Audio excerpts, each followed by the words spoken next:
All right, so today we're going to dive deep into self-directed learning. Sounds good. We're talking about taking control of your own educational journey, like setting goals, picking resources, and basically becoming the boss of your own knowledge. Yeah, like a modern day Renaissance person, but with Wi-Fi. Exactly. And you know what's fascinating is how relevant self-directed learning is now more than ever. Oh, yeah, for sure. I mean, the way we work is changing constantly. Technology is evolving super fast. And honestly, traditional education just can't keep up with that pace. Yeah, it's like almost impossible. Yeah, and that's why, being able to teach yourself is like a superpower these days. I totally agree with that. I was actually reading something recently about how like the skills that are like in high demand right now might be gone in a couple years. Oh, absolutely. What was like the hot skill like 5 years ago could be irrelevant today. Exactly. So being able to constantly like learn and adapt is crucial. Yeah, and it's not even just about like staying ahead in your career, right? It's like bigger than that. You're totally right. It goes way beyond careers.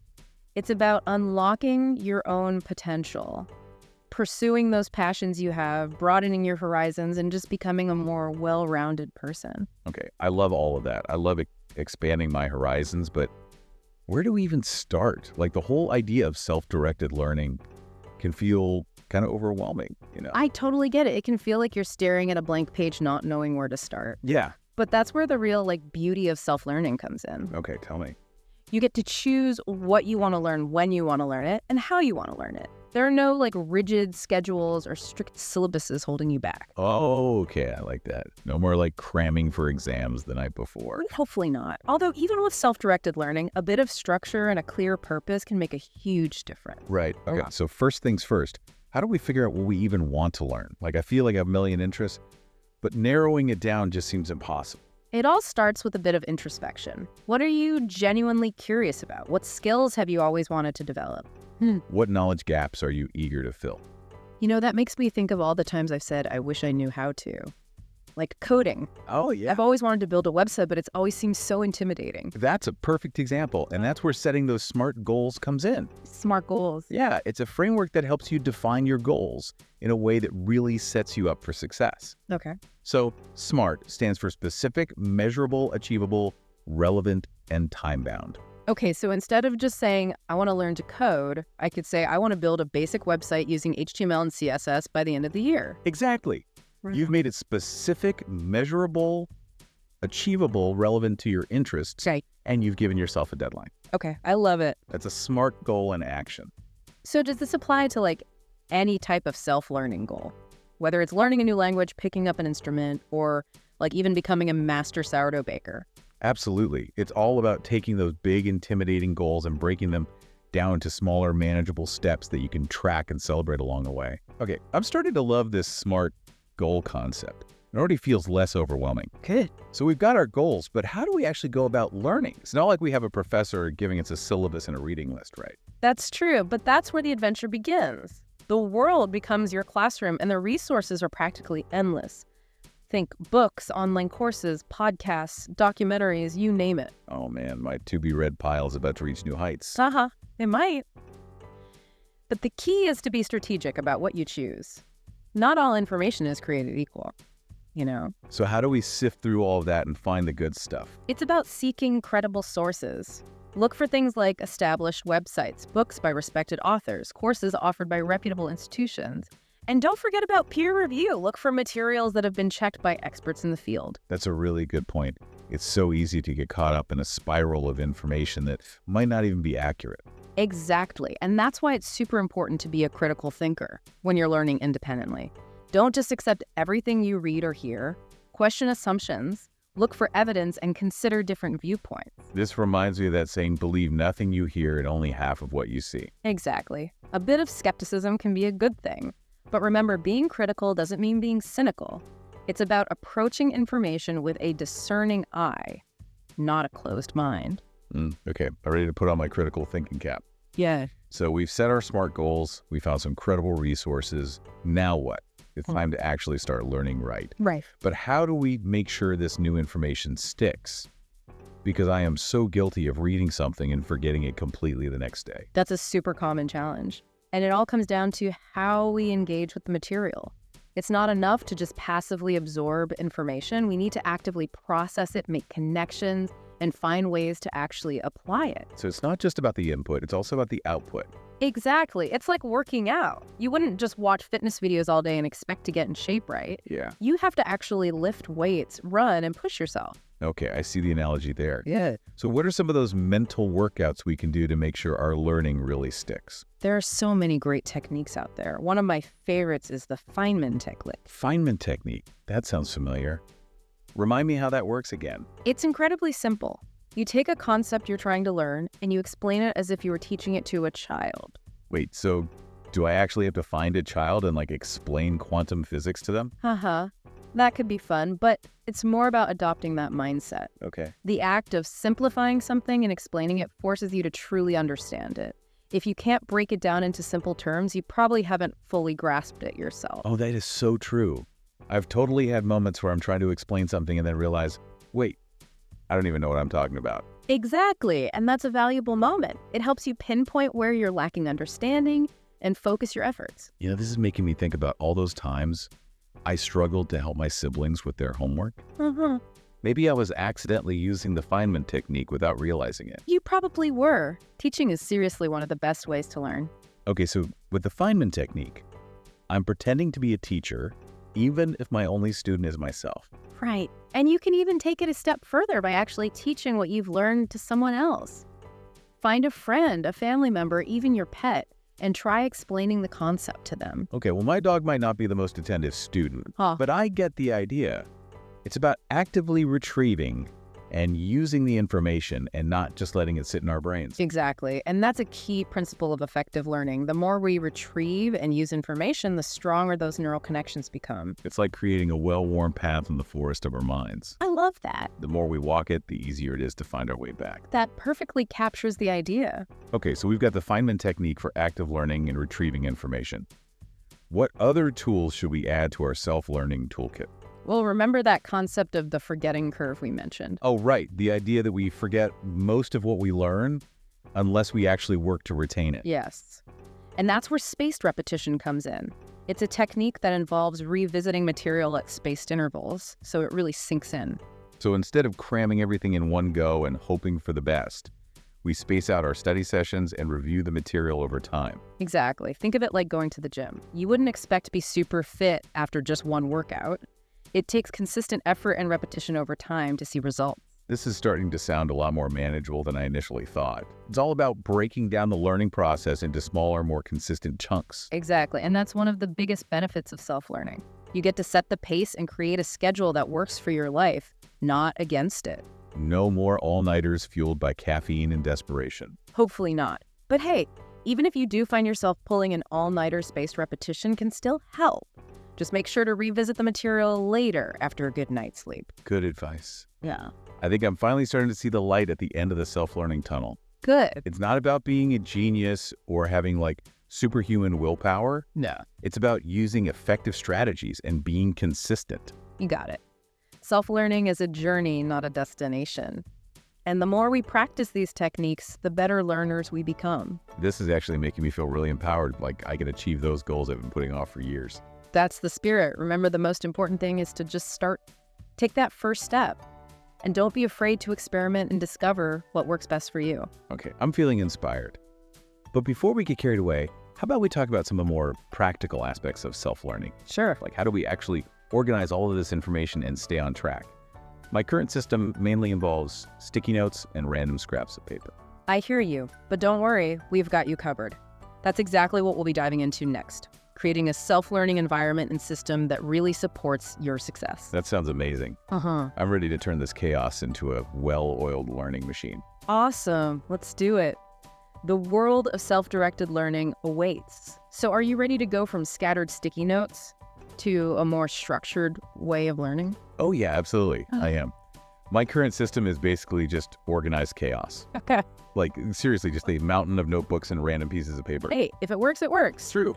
But there are definitely ways to create a more organized and effective approach. Okay, like what? Well, one technique that's becoming super popular is this idea of multiple coding. Multiple coding. Okay, now you're just using fancy words to make me feel like I'm back in a lecture hall. No, it's not like that, I promise. It's actually a really brain-friendly way to learn. All right, I'm listening.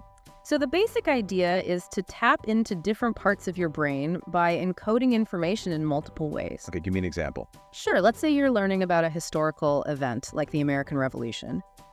You could read a book or an article about it, of course. Right.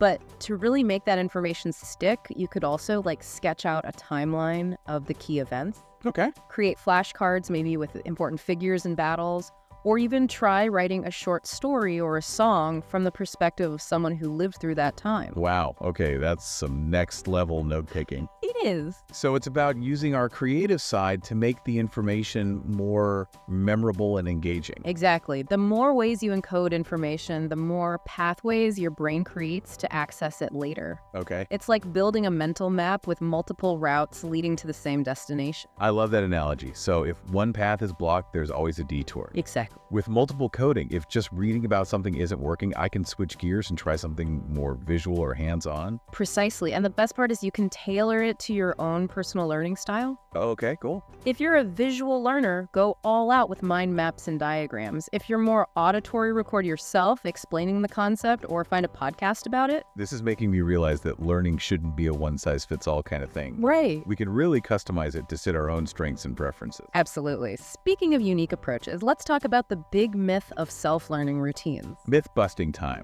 Okay, hit me with it. You know how people always say you need a perfectly organized desk, a rigid schedule, and total silence to be an effective learner? Ugh. Yes, I have totally fallen for that trap. I spent way too much time trying to create the perfect study sanctuary, only to get distracted by a dust bunny 5 minutes later. Haha, it happens to the best of us. But here's the thing. Studies have actually shown that mixing up your study environment can actually improve learning. Wait, really? So ditch the perfectly curated workspace and embrace a little chaos. Well, not necessarily chaos, but definitely variety.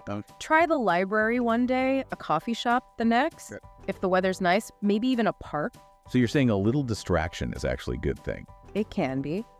When you change up your surroundings, your brain has to work a little harder to focus, and that extra effort can help solidify what you're learning. Mind blown. All those times I was studying in a bustling cafe, I was actually boosting my brain power. You were! And here's another myth we can debunk.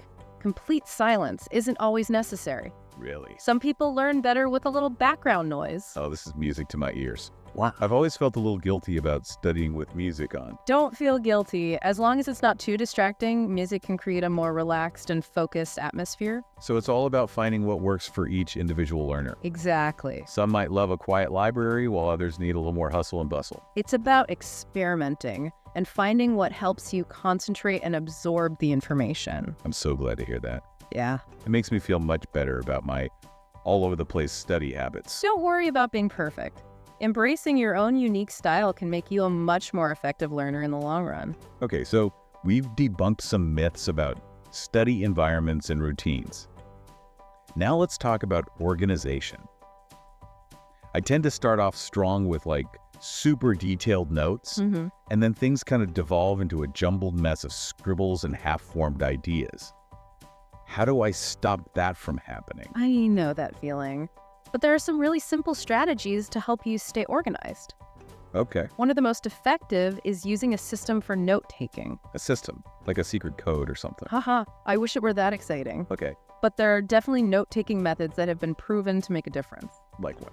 Well, one that's really popular is the Cornell note system. Okay, the Cornell note system. Tell me more. It's all about dividing your page into specific sections. You have one for your main notes, one for key takeaways and questions, and then a summary section at the bottom. So it's like creating a mini lesson plan for each topic. Exactly. And summarizing your notes forces you to process the information and pick out those most important points. This is already making my brain feel more organized. No more frantic searching through piles of notes trying to remember what I learned. That's the goal. And the best part is it makes reviewing super easy. You can quickly glance at the key takeaways and summary to refresh your memory. Okay, Cornell note system. You've officially caught my attention. What other note-taking wisdom do you have? Another approach that's becoming increasingly popular is digital note-taking. There are so many great apps out there that let you create, organize, and even share your notes. Ooh, digital note-taking. That sounds like a game changer, especially for someone like me who's constantly losing notebooks. It can be. And a lot of these apps have features that go way beyond just typing. You can record audio, add images, create mind maps, even collaborate on notes with others in real time. Wait, collaborate with others. Like study sessions, but in the cloud. Exactly. You can share your notes with study buddies, get feedback from mentors, or just brainstorm ideas with other learners. This is making self-learning sound a lot less lonely than I imagined.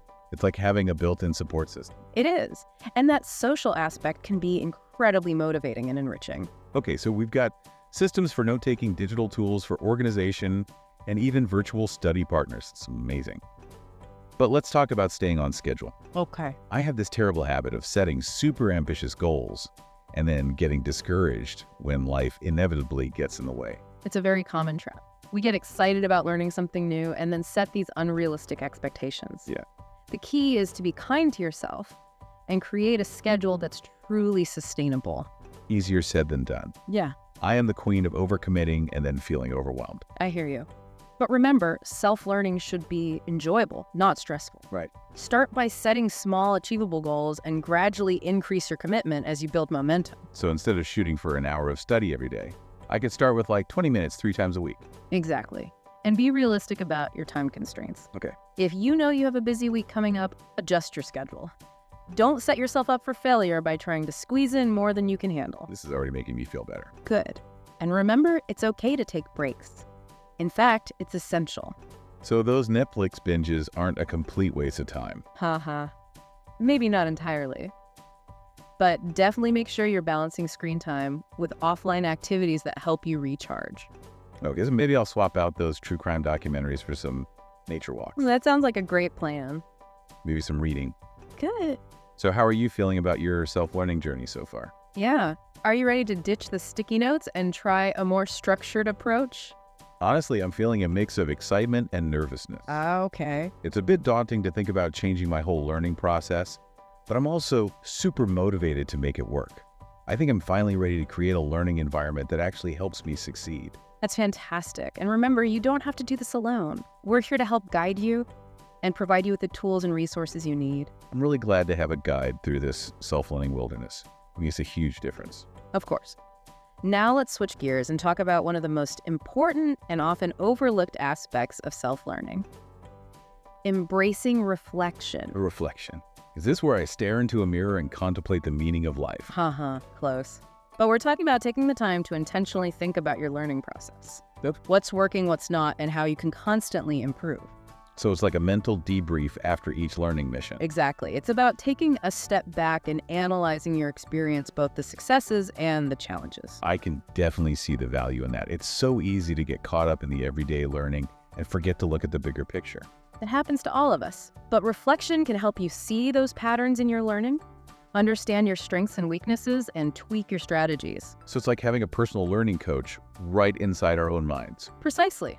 And just like a coach, reflection can help you stay motivated, celebrate your progress, and make adjustments when you need to. Okay, I'm on board with reflection, but how do we actually do it? Do I need a special journal or something? Those can be helpful, but the most important thing is to simply make time for it in your schedule. Okay. It could be a few minutes at the end of each study session, an hour each week, or even just a mental check-in while you're out for a walk. So just be intentional about it. Exactly. And here are a few questions to get you started. What did I learn today? What surprised me? What challenged me? What am I proud of? What could I do differently next time? Ooh, those are great questions. My reflection muscles are already feeling stronger. Excellent. And remember, reflection isn't just about finding areas to improve. It's also about celebrating your wins. Right. Acknowledge how far you've come. That's so important. It's easy to get so focused on getting to the next thing that we forget to appreciate what we've already accomplished. It really is. Take some time to savor those aha moments, those breakthroughs, in understanding those times when you realize, wow, I'm actually learning something new. Okay, I'm inspired to start my self-learning reflection journal right now. But before we get too carried away, let's talk about those times when we hit a roadblock. What about when we're struggling to understand something? We're feeling discouraged about our progress. That's a great question, and it's something we'll dive into in our next segment. We'll explore those strategies for overcoming those challenges and staying motivated when things get tough. I can't wait. I have a feeling I'm going to need all the motivation I can get. You got this. Yeah. And remember, you're not alone on this journey. All right, so we've talked about a lot already, like setting smart goals, finding great resources, and even creating a learning environment that helps us succeed. But what about those times when we just hit a wall, when a concept just won't click, or we start losing motivation? Yeah, those roadblocks can be super frustrating. It's like you're making progress and then boom, you hit a detour that throws you off track. Exactly. And sometimes I just want to give up. Like maybe I'm not meant for this whole self-learning thing. I think we've all been there. But here's the thing. Setbacks are totally normal. Yeah. They're a part of learning. It's how we handle those challenges that matters. So instead of seeing those roadblocks as like a sign of defeat, we should look at them as opportunities to learn and grow. Exactly. Think about it like when you hit a plateau in your workouts. You wouldn't just stop exercising completely, right? You Right. adjust your routine, maybe try new things, or even get help from a trainer. I see what you mean. So when it comes to self-learning, what are some ways we can get over those mental hurdles? One of the most powerful things is to just acknowledge your feelings. Okay. It's okay to feel frustrated, confused, or even a little discouraged when you're struggling. Yeah. Don't try to ignore those emotions. Just let yourself feel them and then ask, what can I learn from this? So turn those negative feelings into like problem-solving fuel. Exactly. Instead of saying, I'm stuck, try saying, okay, this is a challenge, but I'm going to figure it out. That's a much better way to think about it. But what about those times when you just can't seem to understand a concept? Like no matter how many times you read about it or try to wrap your head around it. In those cases, it can be helpful to step back and experiment with different learning approaches. Remember all those multiple coding techniques we talked about? Yeah. This is a perfect time to try them out. So if reading isn't working, maybe I could draw a diagram or watch a video or even explain it out loud like I'm teaching it to someone. Exactly. Sometimes using a different part of your brain can help you have that aha moment and see things in a new way. That reminds me of when I'm explaining something to a friend and suddenly it all makes sense, even for me. Exactly. Because teaching is one of the most effective ways to learn. It forces us to organize our thoughts, figure out where we're confused, and explain things clearly. So we can benefit from teaching even if we don't have a classroom full of students. Like we can teach ourselves. Absolutely. Talk to yourself out loud, write a blog post about it, create a presentation, or even just imagine teaching the concept to a friend. I'm loving this imaginary teaching technique, definitely going to try that. But what if I've tried all of that and I'm still struggling? Then don't be afraid to ask for help. There's no shame in getting guidance from a mentor, a tutor, or even a friend who knows more about the subject. That's a good reminder that self-learning doesn't mean going it alone. Yeah, We can create a support network to help us along the way. exactly. Connecting with people who have similar learning goals can be so motivating and inspiring. Think about joining study groups, online forums, or even just chatting with friends who are on their own self-improvement journeys. Yeah, those connections can make a huge difference. Okay, so we've got strategies for dealing with those mental blocks and building a support system. But how do we stay motivated long term? Right. How do we keep that self-learning fire burning even when the initial excitement wears off? That's where it's so important to remember your why, your core motivation for learning. Okay. Think back to those SMART goals we talked about. Make sure they're deeply connected to your values and what you want to achieve. So if I want to learn a new language, Yeah. it's not enough to just say, I want to be bilingual. Right. I need to have a deeper reason, like connecting with my family's heritage or being able to travel the world more confidently. Exactly. When your goals are truly meaningful and relevant to you, you're way more likely to stick with them, even when things get tough. That makes me think about all the times I've started learning something but given up because I didn't have good enough reason to keep going. It's like trying to climb a mountain without knowing why you're doing it. You might make some progress, but you'll probably lose steam eventually. But if you have a strong reason like wanting to see that amazing view from the top or proving to yourself that you can do it, you'll find a way to keep climbing. Okay, I get it. It's not just about what we're learning, but why we're learning. Exactly. And whenever you feel your motivation dipping, take a moment to reconnect with your why. Remind yourself why you started this journey in the first place. I might even create a vision board for my learning goals. Surround myself with pictures and quotes that represent what I'm working towards. I love that idea. Visualization can be really powerful. And don't forget to celebrate your progress. Every step you take, no matter how small, is worth acknowledging. So no more beating myself up over the days when I just don't feel like studying. Progress isn't always a straight line. Exactly. Self-learning is a journey, not a race. There will be ups and downs, moments of inspiration and moments of frustration. But as long as you keep moving forward, even if it's just a little bit at a time, you're on the right track. I'm feeling so much more optimistic about this whole self-learning thing. It's not about being perfect. It's about sticking with it and embracing the whole experience. You got it. And remember, the most important thing is to enjoy the process. Learning should be fun and fulfilling, not a chore. I love that.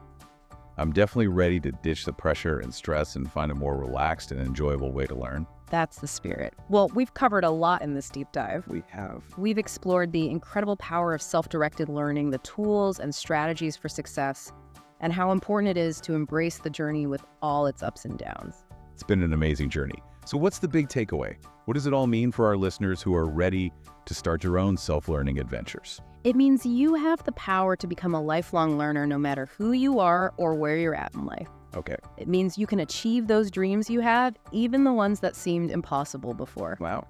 And it means you can always keep growing and evolving, expanding your knowledge and enriching your life with new skills. That's so powerful. So it's not just about checking things off a list.